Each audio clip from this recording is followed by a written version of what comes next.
কাকা হ্যাঁ কালকে তো আমরা আবার চাইনিজে যাইতেছি, যাবেন আমাদের সাথে করতে কালকে? হ্যাঁ 3 দিনের আবার ঘরে বইছন লাগতো না। বুঝলাম না, আমরা যাবো চাইনিজে যে খাওয়ামু ভরপুর, আবার 3 দিন লাগে ঘরে বসে। আরে বাপরে, গত কিছুদিন আগে বৃহস্পতিবারে চাইনিজে গেছি না, হ্যাঁ সোমবার পর্যন্ত একটা না বিছনার লগে নীরবে নিবৃত্তি 8 ঠ্যাং 4 ওয়ানের মিলে হুতি রয়েছি। কিনলাই ওই যে এট এ টাইম ভটভট ভটভট ভটভট ভটভট। মানে বুঝলাম না, বটবট বটবট বটবট। কোন বাতিজা, আমরা গ্রামের হাবা বাতাস খাই বড় হয়েছি। ওই যে একটা প্রবাদ আছে না, মাছে ভাতে বাঙালি, হ্যাঁ। আছে না? আমি মাছে ভাতে বাঙালি। চাইনিজ খাবার গুলো আমার পেটের ভিতরে যখন যায়, সিরকিরমি আমারে প্রশ্ন করে খাবার গুলা নামে কোনান দিন। এখান থেকে যখন খস নামে কোড়া কোন দি, জায়গা কোড়া দিয়ে? দি, এই জায়গা দিয়ে নামে না, হ্যাঁ। সিরকিরমি তো এই জায়গায় থাকে। হ্যাঁ। এখান থেকে সিরকিরমি গুলো উপরের দিকে তাকায় থাকে। হ্যাঁ, এগুলো কি ফটের?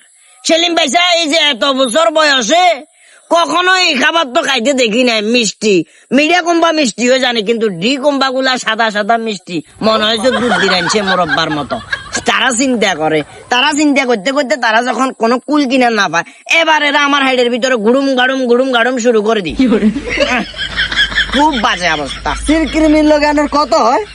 সিরকিরমির লোক কত হইব না, সিরকিরমি তো শরীরের একটা অংশ। পেটের ভিতরে যখন তারা লাফালাফি করে, তখন তো আমি বুঝতে পারি যে না, খানাটা অখাদ্য হয়ে গেছে। অখাদ্য হইবার কারণে তারা এটা সহ্য করতে পারে না, সহ্য করতে না পারে, তারা লাফালাফি কি আরে। হ্যালো, পাবনা হসপিটাল এটা?